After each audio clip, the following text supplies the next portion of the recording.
Well, happy Monday morning to all of my friends in Stony Plain and Parkland County. All of you community builders, over 100 strong, have already registered for the program, and it's not too late. You can invite your friends, family, and coworkers to participate as well. Keep that number growing. Now, in the live broadcast on Friday, I tried to make the case that you were the key to building a thriving community in the 21st century. The informal leader, the people closest to the problem, are most likely to solve their problems. And their solutions are more impactful, they're cheaper, and they sustain longer. You were the key, informal leader. And that community leadership capacity, all the informal leaders being in alignment with one another, was what made a community really thrive long term. Informal leaders in alignment with one another, community leadership capacity. But the challenge is that the leadership approaches that informal leaders use probably aren't relevant anymore. Why is that? Well, Drucker said it best. He said we were in a time of transformation. Well, if we are in a time of transformation, I think you would agree that we are. Things have changed. Then it's probably logical to assume that the leadership approaches of the days gone by won't be as effective today. What to do? New leadership approaches. Oh, but there's one more dilemma. 80% of my leadership approaches are unconscious. So what to do now? Well, you better have a way to change. And most adults don't. Most adults don't have a way to change. And so we get frustrated and we get stressed and we're not as effective as we could be because we can't change. So this week we're going to emphasize a process for personal change. We call it the change continuum. Now, it's worked for me, it's worked for thousands. It's not the only way. You might go find another way, and that's fine. But at least we'll provoke some thought. Because I know this, if you're going to be an effective leader today, you better have a way to change. When someone points out a deficiency, you better be able to rectify it. When you want to acquire a new skill, you better be able to have a process for acquiring it successfully and putting it in your toolkit. Number one key to being an effective leader today: knowing how to change. Not your principles and values, your approaches, your style. Are the leadership approaches you're using the ones that times require? That's the question that matters. If the answer is not satisfactory to you, then you better change. So check out this process for personal change. I hope you'll thoughtfully consider it. We'll emphasize it the whole week, and we'll check in with you again. Good job, Stony Plain and Parkland County. Keep on registering people so we can get the informal leaders of your community in alignment to build a thriving community for all. Take care.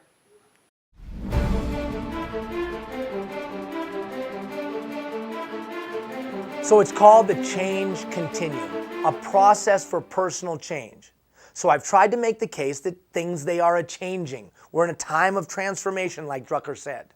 And whether you're in a big community or a small community, time of transformation. Whether it's in your house or in your workplace or in your neighborhood, time of transformation. Technology, trust, family unit, blah, blah, blah, change. So how do I change to meet the changing times? That's usually the dilemma, because 80% of my behavior is unconscious. It's become deeply rooted. It's not just going to change because I read a book. It's not going to just change because I listened to a tape or a CD or watched a DVD. It's not going to change just because I went to some guru seminar. No. It's going to take sustained effort, 21 days at least, and I better have a process. I went through significant failure in my life. Significant failure. Total, utter failure in my life. Financial failure, took all my stuff away.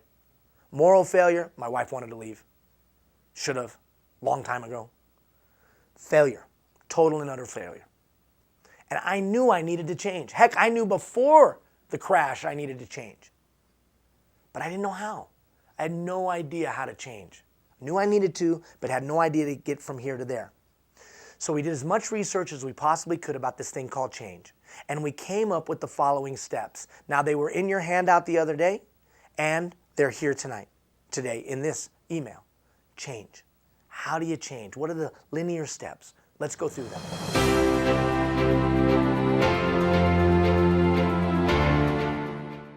First step, willingness. Are you really willing to change?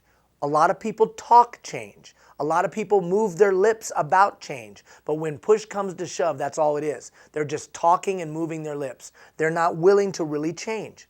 Well, how would I know you're willing? Well, if you did buy a book, if you did listen to a tape or a CD, you know what generation I'm from when I say tape. The number one way that I know you're willing to change is when you stand up and look at another human being and say, I need to change this, will you help me? Oh, I'm never going to admit that. Well, that's why you won't change. See, because if you had everything you needed within you to change that thing, you would have changed a long time ago. Obviously, you don't have it. So why not just say, I need some help. I need someone to give me insight, wisdom, knowledge. I need more than I have now to make the change. Are you willing? And how would I see that willingness? Step number 2, because willingness in and of itself is not enough. Step number 2, you see it on the handout, education. I've got to go get knowledge beyond what I have now. I need more knowledge. Einstein said, everything within me was only enough to get me where I'm at today. If I want to go any further, if I want to be any better, he said something had to change. And what he usually meant was, I got to go get more knowledge. Now here's the beauty of today's day and age. For the first time in the history of mankind, you have all the information you need at your fingertips. What's it called? The University of Google. Yeah, the University of Google, maybe you've gone there before. Or the University of Yahoo, or the University of whatever the search engine is. You can go get all the information you need about a certain subject matter. You got something that breaks your heart, something that just kills you that's going on in your neighborhood or community.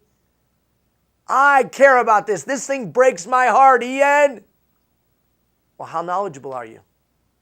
I find out real quick how much something breaks your heart if you have any knowledge. If you can tell me the leading practices and the best practices around the globe, then I know it breaks your heart.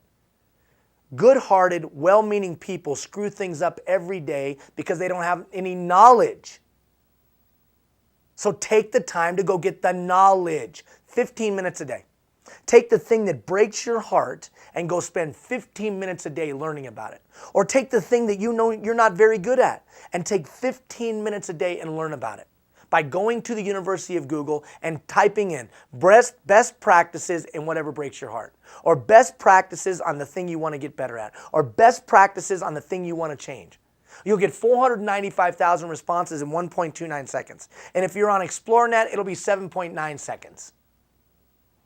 It'll be a little bit slower, but you'll still get the information. And what will you do? You'll read it, you'll take it in, and you'll become educated on the subject matter.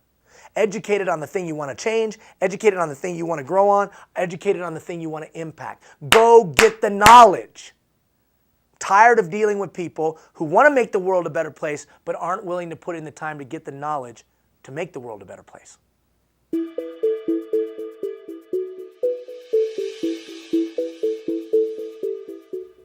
Willingness, education. There's only one problem. Education in and of itself is not enough. You know people with fancy letters after their name. I know people with fancy letters after their name. They got a whole bunch of education, but they're dumb as rocks. Dumb as rocks. Why? Because they don't understand the information in real and practical terms. So the next column is understanding. Here's the key to understanding. Read it, write it, hear it, think it, talk about it, do it. If you want to take knowledge and really understand it, use those 6 things. You got to read a little bit about it. You got to hear a little bit about it. You got to talk a little bit about it. You got to think a little bit about it. You got to write a little bit about it. You got to do a little bit about it. Now I'll really understand the information. I'll take the education and make it practical in application.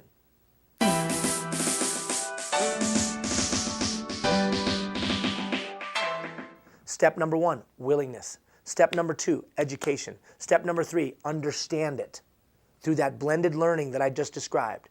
Then, and only then, am I ready to come up with a plan for the next step, action. See, a lot of people jump from first one to action and skip the education and understanding, and then they wonder why their plans suck. Excuse my language. They suck because they didn't have any education and understanding. So once I have education and understanding, which shouldn't take that long, 15 minutes a day for 30 days. Just take 15 minutes a day for 30 days and go get it.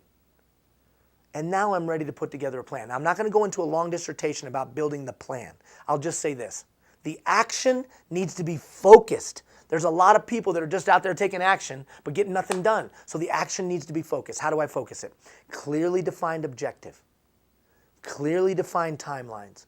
Clearly defined action steps that I put on paper. Clearly defined objective. What exactly is it you're trying to accomplish? Clearly defined timelines. When exactly are you trying to accomplish it? Clearly defined action steps. What are the action steps necessary to get from here to there?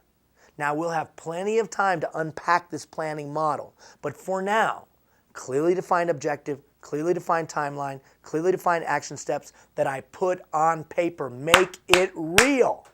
That's why you're being asked to make a commitment. Maybe not yet, but you're being asked to make a commitment that you submit to me, because we're going to put the plan down on paper.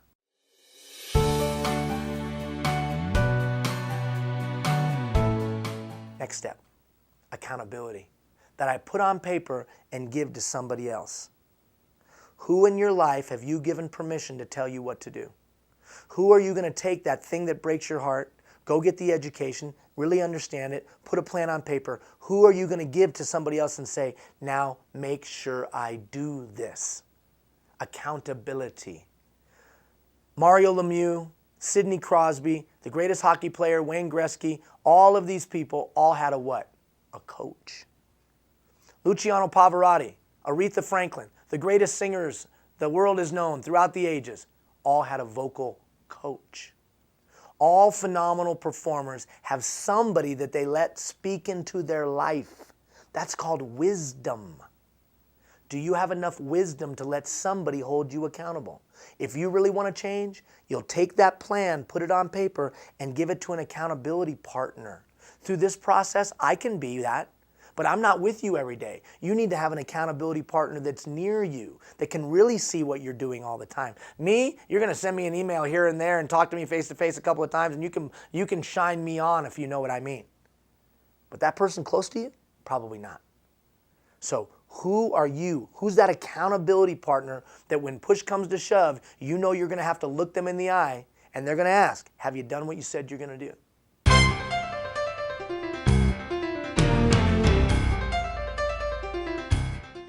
Final step, analysis. Every once in a while, you got to step off the bus and you got to look at that plan you created to see if it's still relevant, to see if it's still applicable, to see if it's still working. And you can do that with yourself or with your accountability partners. Either way, though, you got to do some analysis. Now, here's the funny thing about that process. Look at the sequence. 1, I check my heart and decide, am I really willing to change? That manifests itself most profoundly when I say to another human being, not only am I willing to change, but I'm telling you about it, which makes it real. 2, then I go get as much information and education as I possibly can, because the amount of information and education I have at this moment probably isn't enough, otherwise I would have used it. And it could be as simple as taking the next 30 days and taking 15 minutes and going to the University of Google and typing in best practices in whatever that thing is you want to change.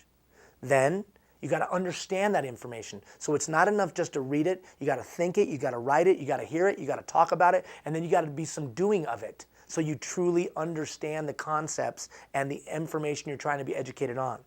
Then you translate the education and information and understanding into some kind of linear plan, which we'll talk more in depth about at another time. But the simplicity is clearly defined objective, clearly defined timeline, clearly defined action steps that I put on paper to make it real. And then I give it to somebody else. Accountability. Who have I given permission to tell me what to do? Everybody needs a coach. And then every once in a while, I got to stop and analyze. Now, am I saying that if you followed that sequence, I'm guaranteeing change? No. But I'll tell you this, you got a hell of a lot better chance. Because now you're not trying to change, you're training to change. Training implies focus. Training implies direction. Training implies steps. Training implies that you've got it all together to get to that objective you've laid out for yourself. Training. Over a period of time, as you follow this sequence, it'll just become a part of the 80% of your unconscious behavior. True leadership today understands that we're in changing times and knows they got to be able to change. That's the first step. I've now given you a continuum to do so. Think about it thoughtfully, and we'll talk to you again soon. Take care, everybody.